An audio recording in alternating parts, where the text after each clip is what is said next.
नमस्कार दोस्तों, आप सभी का study for UPSC PC channel में स्वागत है। 80 एमसीक्यू का सेट होगा, ये 80 एमसीक्यू होंगे इसमें, और प्राचीन भारत का घटना चक्र है ये, है ना। और इसमें आपको बेहतरीन क्वेश्चंस मिलेंगे।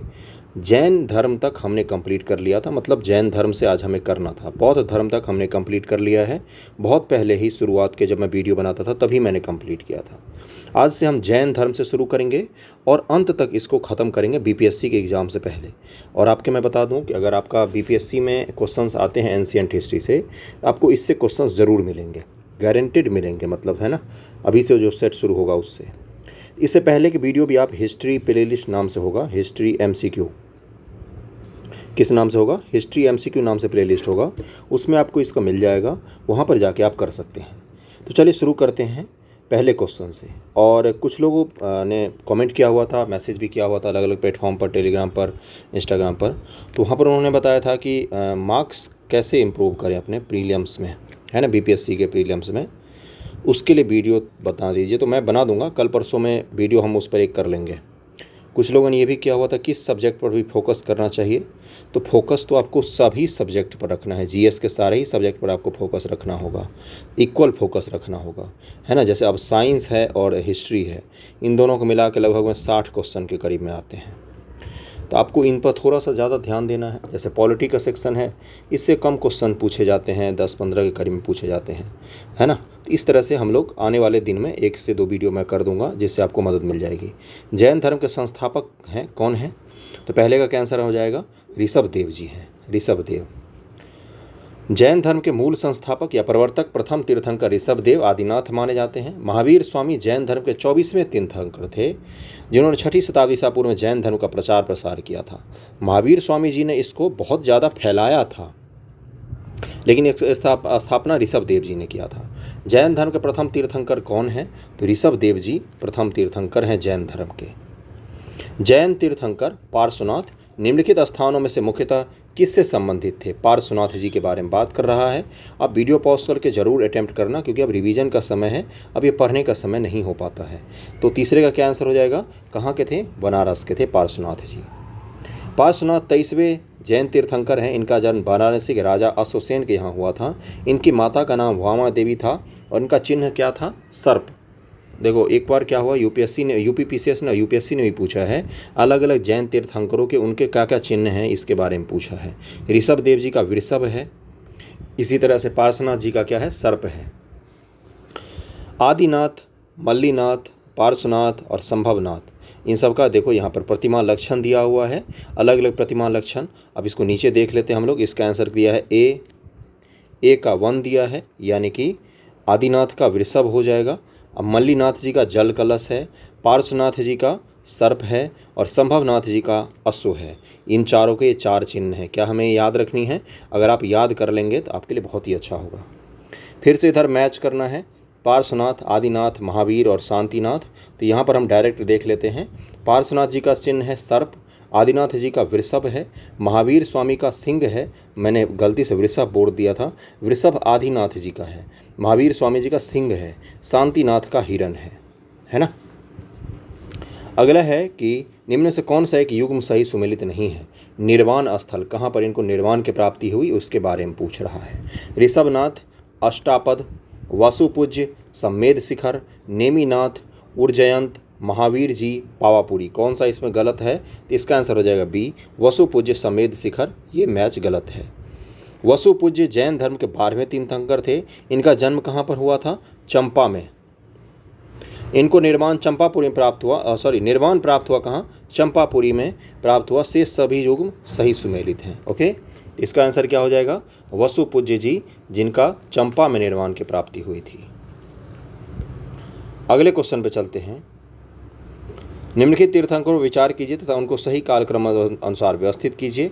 अभिनंदन, मुनिसुरबतनाथ, विमलनाथ, पदम प्रभु।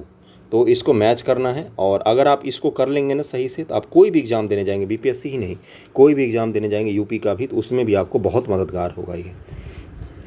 तो सबसे पहले कौन आएंगे? अभिनंदन आएंगे, उसके बाद से पदम प्रभु आएंगे, फिर विमल नाथ और फिर मुनीश्व्रत नाथ जी आते हैं।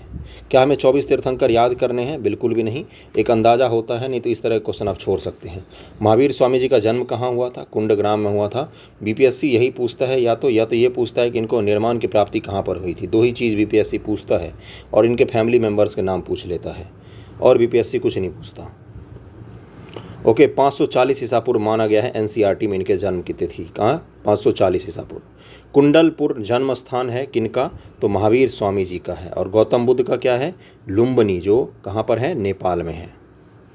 10वां, जैन धर्म के प्रवर्तक महावीर जी का मोक्ष स्थान कहाँ पर है? महावीर जी का अभी मैंने बोला ना, पूछता है 63वीं बीपीएससी 2017 में पूछा, तो 10 का आंसर हो जाएगा सी, पावापुरी में इनको मोक्ष की प्राप्ति हुई थी। कहाँ पर? पावापुरी में। बिहार शरीफ से 8 किलोमीटर दक्षिण पूर्व पावापुरी जैनियों के प्रमुख तीर्थस्थल हैं। पावापुरी बिहार के नालंदा से 25 किलोमीटर दूरी पर स्थित है। भगवान महावीर ने 527 ईसा पूर्व अथवा 72 वर्ष की आयु में यहीं पर कार्तिक कृष्ण अमावस्या को निर्माण प्राप्ति की थी, मोक्ष। महावीर जैन की मृत्यु निम्नलिखित किस नगर में हुई थी? इसका आंसर क्या हो जाएगा? सी, पावापुरी में हुई थी। तीर्थंकर शब्द है संबंधित किससे? तो जैन धर्म से तीर्थंकर शब्द संबंधित होता है। जैन धर्म कुल 24 तीर्थंकर हुए हैं, जिनमें समय समय पर जैन धर्म का प्रचार प्रसार किया। जैन धर्म के प्रथम तीर्थंकर ऋषभदेव और अंतिम तीर्थंकर महावीर स्वामी बने थे। जैन तीर्थंकरों के क्रम में अंतिम कौन है? तो महावीर स्वामी जी हैं। महावीर स्वामी। निम्नलिखित में से कौन से एक जैन तीर्थंकर नहीं है? तो आप इसका आंसर क्या हो जाएगा? नाथ मुनि जी जैन तीर्थंकर नहीं है। बाकी चंद्र प्रभु, नेमी और संभवनाथ ये तीनों ही जैन तीर्थंकर थे।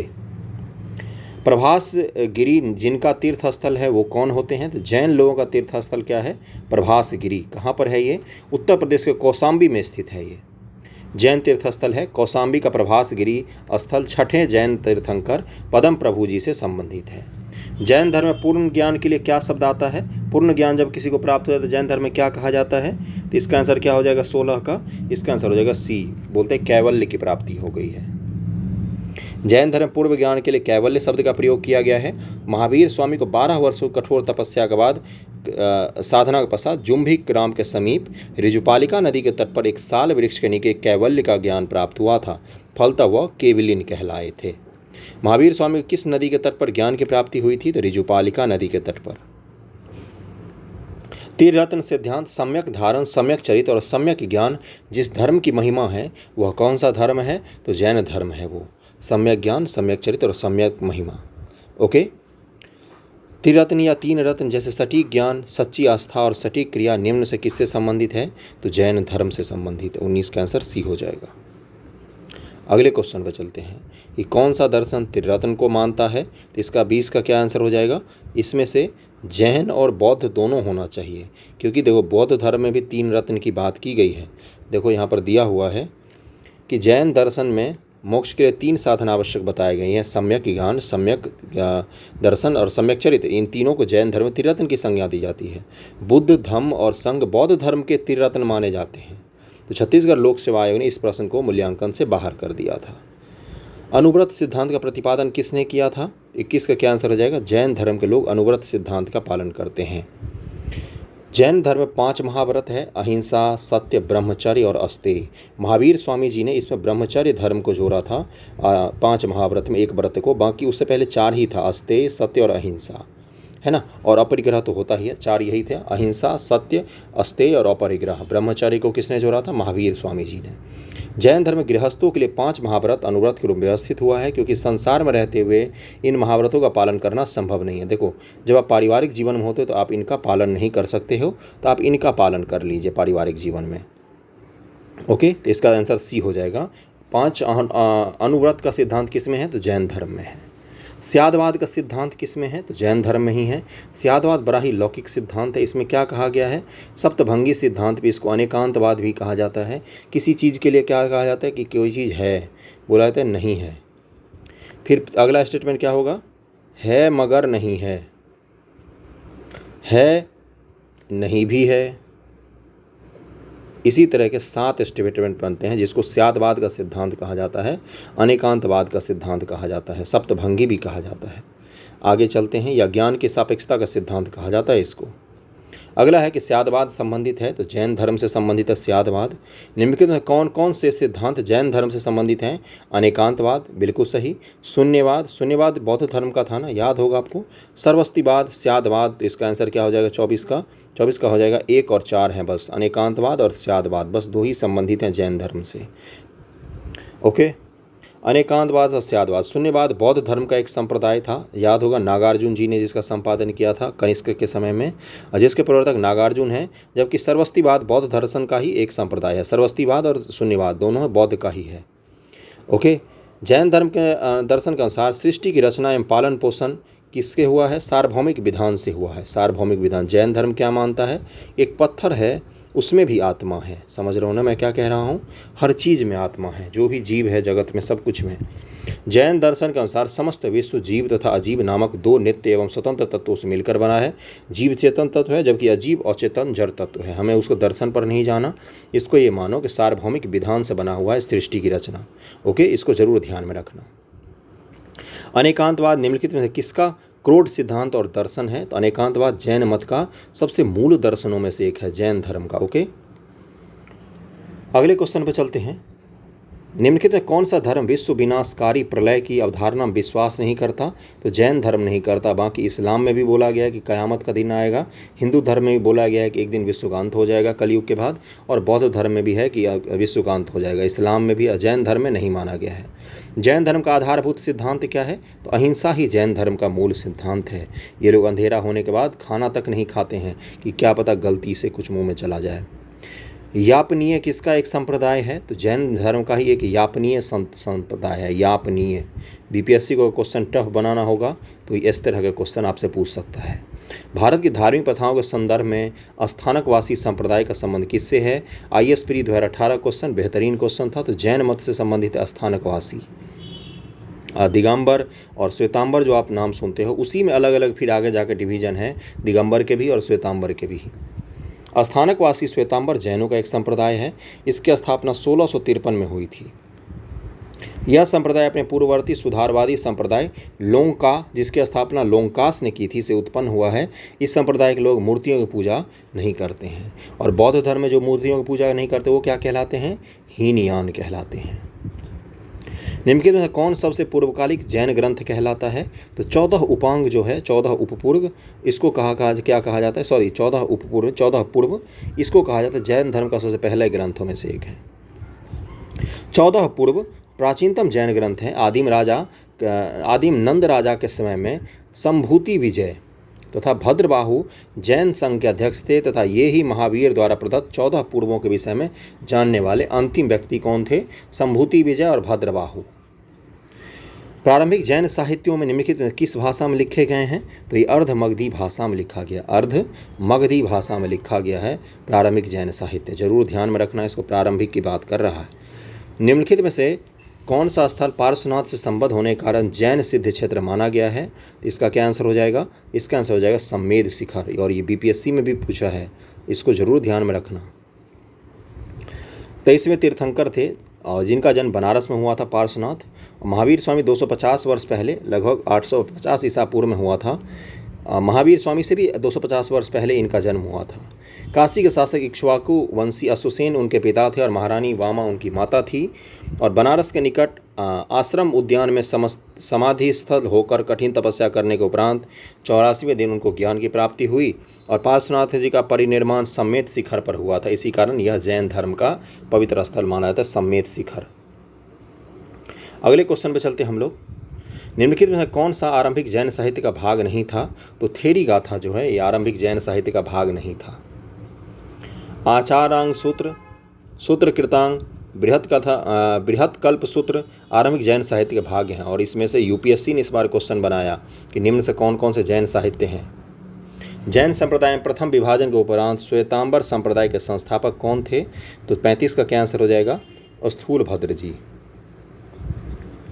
अगले क्वेश्चन पर चलते हैं। भगवान महावीर का प्रथम शिष्य कौन था? तो जमाली ही था भगवान महावीर का प्रथम शिष्य।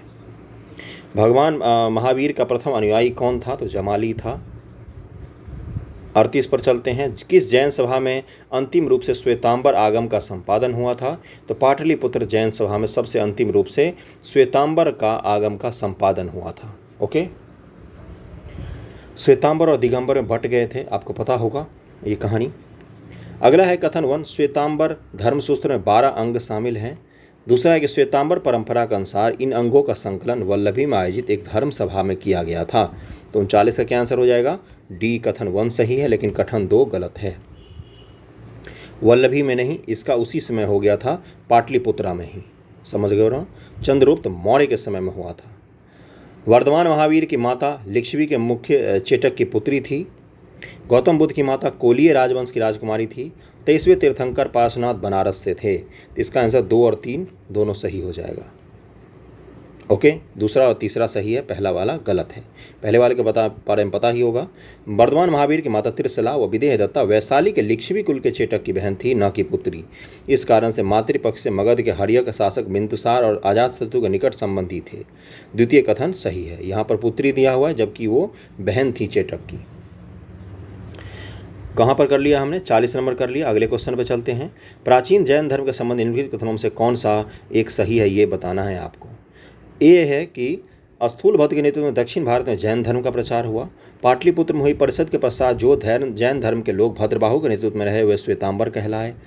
प्रथम शतक ईसा पूर्व में जैन धर्म को कलिंग के राजा खारवेल का समर्थन मिला। तो इसका 41 का सी ही सही होगा, बाकी ये दोनों उल्टा दिया हुआ है। भद्रबाहु गए थे दक्षिण भारत, इनके जो फॉलोअर थे वो दिगंबर कहलाए।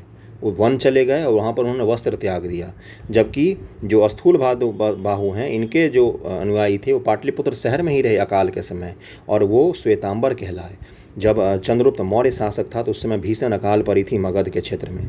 तो चंद्रगुप्त मौर्य ने क्या किया कि उसने जैन धर्म अपना लिया और भद्रबाहु जी के साथ कर्नाटक के श्रवणबेलगोला चला गया अपना प्राण त्यागने के लिए शतलेखना विधि द्वारा। और स्थूलभद्र जी पाटलिपुत्र में ही रह गए। तो शहर के लोगों को बिना वस्त्र धारण किए रहना कठिन होता है, जबकि वन में बिना वस्त्र धारण किए रह सकते थे। इसलिए वन में जो लोग गए भद्रबाहु, उन्होंने वस्त्र त्याग दिया और ये दिगंबर कहलाए। दिग का मतलब दिशा होता है, दिशा ही जिसका कपड़ा हो। और श्वेतांबर तो श्वेत वस्त्र पहनते हैं। अगला है कर्म को विनिष्ट करने का सुनिश्चित मार्ग जैन सिद्धांत के बारे में बताना है। तपश्चर्या है। प्रत्येक वस्तु में चाहे वो सूक्ष्मतम कण हो, आत्मा होती है। कर्म आत्मा का विनाशक है, अवश्य इसका अंत करना चाहिए। तो क्या हो जाएगा इसका आंसर? 3 स्टेटमेंट दिया है, आईएएस का क्वेश्चन है। इसका आंसर हो जाएगा तीनों ही सही है। मैंने पहले ही बताया कि जैन धर्म जो है वो सूक्ष्म से सूक्ष्म हर चीज़, एक तीली में भी मानता है कि उसमें भी आत्मा है, और कर्म जो है वही आत्मा का विनाशक है। इसलिए कर्म का विनाश हो जाएगा तो उससे फिर आत्मा को मोक्ष मिल जाएगा। अगले क्वेश्चन पर चलते हैं। समाधि मरण किस दर्शन से संबंधित है? तो ये भी जैन धर्म से संबंधित है। शतलेखना विधि को समाधि मरण कहा है इन्होंने। दक्षिण भारत के इक्ष्वाकु शासक बौद्ध मत के विरोधात्मक थे और पूर्वी भारत के पाल शासक बौद्ध मत के समर्थक थे। इसका आंसर हो जाएगा बी, केवल और केवल 2 सही है। इक्ष्वाकु शासक वाला गलत दिया हुआ है यहाँ पर। ओके, दक्षिण में तृतीय व चतुर्थ शताब्दी के दौरान आंध्र प्रदेश में इक्ष्वाकु वंश का शासन था। इस वंश के कुल 7 शासक हुए और जिनकी लगभग सभी रानियां बौद्ध मतावलंबी थी, इसलिए इनको बौद्ध मत का विरोधी कहना गलत है। नागार्जुन कोंडा स्थित मूर्तियों बौद्ध की विशाल मूर्तियां भी शामिल मिली हैं जो इन्होंने ही बनाए थे। अगले क्वेश्चन पर चलते हैं। यहाँ पर क्वेश्चन नीचे ही था, सॉरी। आजीवक संप्रदाय के संस्थापक कौन थे? तो मखलीपुत्र घोषाल थे, पता ही होगा आपको। इसका आंसर सी हो जाएगा, मखलीपुत्र घोषाल। प्रारंभ में महावीर के शिष्य थे मखलीपुत्र, किंतु बाद में मतभेद के चलते इन्होंने महावीर के शिष्यता त्याग कर आजीवक नामक संप्रदाय की स्थापना की, जिसका मत नियतिवाद कहलाता है, जिसके अनुसार संसार के प्रत्येक वस्तु भाग्य द्वारा नियंत्रित एवं संचालित होती है। आजीवक संप्रदाय के लोग क्या मानते हैं? मखलीपुत्र घोषाल वाले कि मखली घोषाल वाले कि जो कुछ भी है दुनिया में, जो भी होगा वो भाग्य में जो लिखा होगा वही होगा। भाग्यवादी होते हैं ये लोग। अगला है निम्नलिखित में किसने प्रतिपादन किया था कि भाग्य ही सब कुछ है? तो आजीवकों ने ही किया था। संप्रदाय जो नियति की अटलता में विश्वास करता है तो वो आजीवक कहलाता है। मखली घोषाल इसके प्रवर्तक हैं। लकुलीस है, नागार्जुन है, भद्रबाहु है, गोसाल है। तो गोसाल आजीवक कहाँ में चले जाएंगे, भद्रबाहु किस में जाएंगे, तो जैन धर्म में जाएंगे। एक मिनट रुक जाओ, पहले मैच करते हैं। मखलीपुत्र गोसाल आजीवक, भद्रबाहु जैन धर्म में आएंगे, नागार्जुन शून्यवाद के प्रतिपादक थे, लकुलिस जो हैं ये पशुपत के दर्शन है, ये अलग अलग इसके प्रतिपादक थे। यहाँ पर देखो वही हो जाएगा, बी आंसर हो जाएगा। एक का 3 हो गया, बी का 2 हो जाएगा, सी का 4 हो जाएगा और डी का 1 हो जाएगा। ओके, अगले क्वेश्चन पर चलते हैं। बराबर की गुफाओं का उपयोग किसने आश्रय गृह के रूप में किया था, तो आजीवकों ने किया था और सम्राट अशोक और उनका जो पौत्र था दशरथ उसने इसको बनवाया था। कर्ण चौपर, सुदामा गुफा और कर्ण चौपर नामक गुफाओं का निर्माण किया था। उत्तर प्रदेश में बौद्ध और जैनी दोनों के प्रसिद्ध तीर्थस्थल कौन से हैं, तो कौशाम्बी है दोनों के प्रसिद्ध तीर्थस्थल। प्रयागराज के दक्षिण में स्थित है ये कौशाम्बी, और यहाँ बौद्ध और जैन दोनों के ही तीर्थस्थल हैं ये। ओके, निम्नलिखित में से कौन सा एक सही नहीं है ये बताना है आपको। श्रवण बेलगोला स्थित गोमतेश्वर की प्रतिमा जैनियों के अंतिम तीर्थंकर को दर्शाती है। जैनियों का अंतिम तीर्थंकर तो महावीर स्वामी हैं, तो पहला तो गलत ही हो जाएगा। भारत का सबसे बड़ा बौद्ध मठ अरुणाचल प्रदेश में है। उसके बाद से है कि खजुराहो के मंदिर चंदेल राजाओं द्वारा बनवाए गए, होयसलों के मंदिर शिव को समर्पित हैं।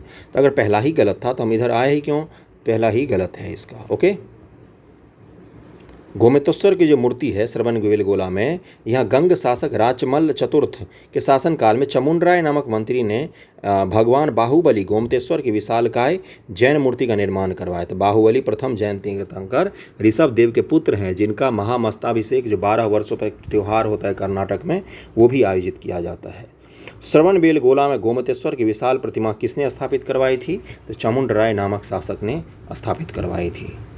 महान धार्मिक घटना महामस्ताभिषेक निम्नलिखित में से किससे संबंधित है और किसके लिए की जाती है, तो 12 वर्षों पर ये महान जो बाहुबली देव हैं ऋषभ देव जी के पुत्र, उनका अच्छे से पूजा पाठ किया जाता है, और ये जैन धर्म से संबंधित है, बाहुबली देवता से संबंधित है जैन धर्म के।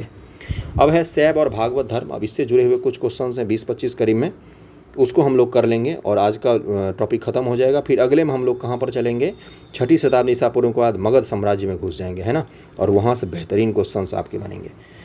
प्राचीन भारत के विश्व उत्पत्ति विषयक धारणाओं के अनुसार 4 युग के चक्र का क्रम क्या है। IAS 2016 का क्वेश्चन है, तो क्या हो जाएगा इसका आंसर, कृत, त्रेता, द्वापर और कली, यही है 4 युगों का क्रम। सबसे पहले कौन सा युग आया था, तो सतयुग आया था, फिर त्रेता आया था, फिर द्वापर आया था और कलयुग आया था। सतयुग को ही कृत युग कहा जाता है। ओके, प्राचीन भारत में यही कृत यानी कि सतयुग, फिर त्रेता, फिर द्वापर और कलयुग। राजा हरिश्चंद्र की कहानी सुनते वो सतयुग में थे। त्रेता में राम भगवान का होता है, द्वापर में कृष्ण और महाभारत की काल होती है, कलयुग में तो हम लोग जी ही रहे हैं। अगला है निम्नलिखित में कौन सा प्राचीन भारत में शैव संप्रदाय था, तो मत्त मयूर जो है ये शैव संप्रदाय था प्राचीन भारत में। अर्धनारीश्वर मूर्ति में आधा शिव तथा आधा पार्वती प्रतीक हैं किसके, तो इसका आंसर क्या हो जाएगा, देव और उसकी शक्ति के योग के प्रतीक हैं। नयनार कौन होते थे, तो देखो नयनार शिव भगवान के 3 आंखें होती हैं। तो नयन से क्या होता है, आंख होता है नयन। तो अब कभी नहीं भूलोगे, क्या हो जाएगा, नयनार से शैव भक्त होते हैं और अलवार से विष्णु भक्त कहलाते हैं। तो इसका आंसर ए हो जाएगा। और दक्षिण भारत में इन्होंने शैव धर्म का खूब प्रचार प्रसार किया था। नैनार कौन होते थे, शैव धर्मानुयायी होते थे, और अलवार विष्णु के। निम्नलिखित में कौन अलवार संत नहीं है, अलवार संत हैं कुछ उनके नाम पूछा है। तिरुज्ञान जी अलवार संत नहीं हैं। पोईगई, पुंडम, तिरुमंगई अलवार संत हैं, जबकि तिरुज्ञान नैनार संत हैं, और ये पूछता है बराबर। भागवत संप्रदाय के विकास में किसकी देन अत्यधिक है, तो गुप्तों की देन सबसे सर्वाधिक मानी जाती है। गुप्त शासक जो हैं उनकी देन सबसे ज़्यादा माना जाता है। परम भागवत की उपाधि धारण करते थे वो लोग, और उनके सिक्कों पर भी गरुड़ के चिन्ह मिलते हैं। भागवत धर्म के प्रवर्तक हैं तो कृष्ण हैं, भागवत धर्म के प्रवर्तक कृष्ण वासुदेव। अगला है, और छंदोग्य उपनिषद में देवकी पुत्र कहा गया इनको, और घोर अंगिरस का शिष्य बताया गया है इनको। छंदोग्य उपनिषद ही है जहाँ पर कृष्ण भगवान का पहली बार जिक्र मिलता है।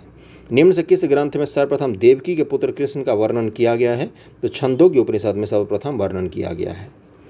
वासुदेव कृष्ण की पूजा सर्वप्रथम किसने की थी, भागवतों ने, वैदिक आर्यों ने, तमिलों ने, अभीरों ने, तो यहाँ पर हो जाएगा भागवतों ने सबसे पहले इनकी पूजा की थी। ओके, निम्नलिखित किस देवता को कला में हल लिए प्रदर्शित किया जाता है? तो बलराम को। और देखो कृष्ण भागवत धर्म में 5 लोगों की पूजा की जाती है, कृष्ण, बलराम और और 2 इनके पुत्र हैं और पुत्र का पुत्र है, उन्हीं की पूजा की है, तो मैं नाम भूल रहा हूँ। 5 लोगों की पूजा की जाती कुल टोटल। भागवत संप्रदाय में भक्ति के रूपों की संख्या कितनी है? तो 9 माना गया है भक्ति रूपों की संख्या को, 9। भागवत संप्रदाय मोक्ष प्राप्ति के लिए नवधा भक्ति को मान्यता दी गई है। आप लोगों ने नाम सुना होगा पूजा पाठ में। हेलियोडोरस का बेसनगर अभिलेख संबंधित है किससे? हेलियोडोरस यूनानी शासक था जो भारत में आया था, और इसका बेसनगर जो अभी कहाँ पर है? तो एमपी में है, और उसका अभिलेख भागवत धर्म से संबंधित है, वासुदेव कृष्ण से संबंधित है उसका भागवत धर्म। इसने भागवत धर्म को अपना लिया था भारत में आके। अगला क्वेश्चन है कि भागवत धर्म से संबंधित प्राचीनतम अभिलेखीय साक्ष्य कौन सा है? तो हेलियोडोरस का बेसनगर अभिलेख ही है। ओके, और यहाँ पर क्या था लिखा हुआ वो मैं पढ़ देता हूँ, उधर चला गया था मैं, कि भागवत धर्म से संबंध प्रथम उपलब्ध प्रस्तर स्मारक विदिशा बेसनगर का गरुड़ स्तंभ है। इससे पता चलता है कि तक्षशिला के यवन राजदूत हेलियोडोरस ने भागवत धर्म ग्रहण किया था और इस स्तंभ की स्थापना करवाकर उनकी पूजा की थी। इस पर उत्कीर्ण लेखों में हेलियोडोरस को भागवत तथा वासुदेव को देव देवस अर्थात देवताओं का देवता कहा गया है। ओके,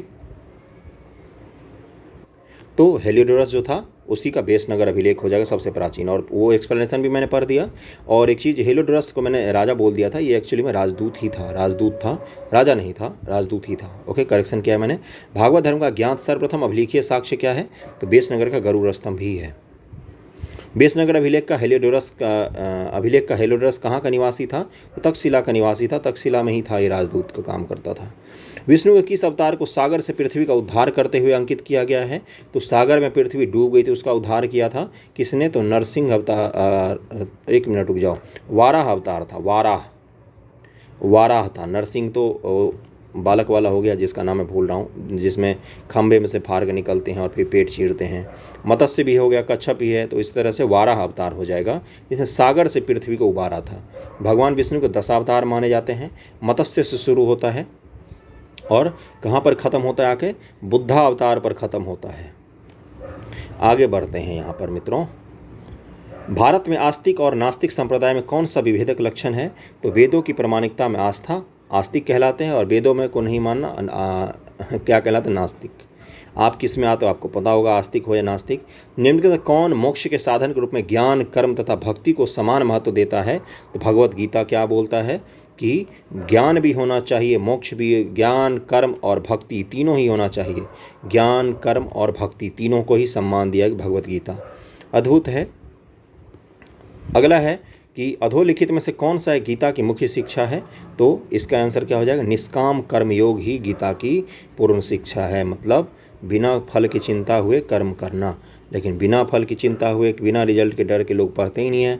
निम्नलिखित कौन प्रस्थान त्रयी में सम्मिलित नहीं है? प्रस्थान त्रयी में, तो भागवत धर्म इसमें सम्मिलित नहीं है। उपनिषद, ब्रह्मसूत्र, भगवत गीता को वेदांत की प्रस्थान त्रयी कहा जाता है। किसको किसको? उपनिषद, ब्रह्मसूत्र और भगवत गीता को। तो भागवत धर्म इसमें, क्योंकि ये वेदांत के सर्वप्रमुख ग्रंथ हैं, इनमें भी उपनिषद मूल स्थान है, शेष 2 उन पर आधारित माने जाते हैं। वेदांत के आचार्यों में जिन्होंने ब्रह्मसूत्र पर भाष्य लिखा, अपने अपने वेदांत संप्रदाय की प्रतिष्ठा की है, उनमें शंकराचार्य सबसे प्राचीन है। तो इसका आंसर क्या हो जाए? प्रस्थान त्रयी में कौन सम्मिलित नहीं है? तो भागवत संप्रदित नहीं है। बाकी उपनिषद, ब्रह्मसूत्र और भगवत गीता तो सम्मिलित है। वह प्राचीन स्थल जहाँ 60,000 मुनियों की सभा में संपूर्ण महाभारत कथा का वचन किया गया था, तो कौन सा था? तो नैमिषारण्य जी का प्राचीन स्थल था वो, नैमिषारण्य स्थल था वो, जहाँ पर 60,000 मुनियों की सभा में महाभारत की कथा का वाचन किया गया था, ताकि ये कोने कोने तक फैल जाए। उत्तर प्रदेश के सीतापुर जनपद में है ये जगह। वीडियो पसंद आ रहा हो तो लाइक ज़रूर करना, फीडबैक देना कि आगे इसको बढ़ाएं, इस सीरीज़ को कि नहीं बढ़ाएं। ओके। रामायण के किस कांड में राम और हनुमान की पहली भेंट का वर्णन किया गया है? किष्किंधा कांड में वर्णन किया गया है। यूपी का क्वेश्चन है ये। कलिका पुराण किस धर्म से संबंधित है? तो ये शाक्य धर्म से, जिसमें शक्ति की पूजा की जाती है, दुर्गा की पूजा की जाती है, उससे। पुरी में रथ यात्रा किसके सम्मान में निकाली जाती है? तो भगवान जगन्नाथ के सम्मान में।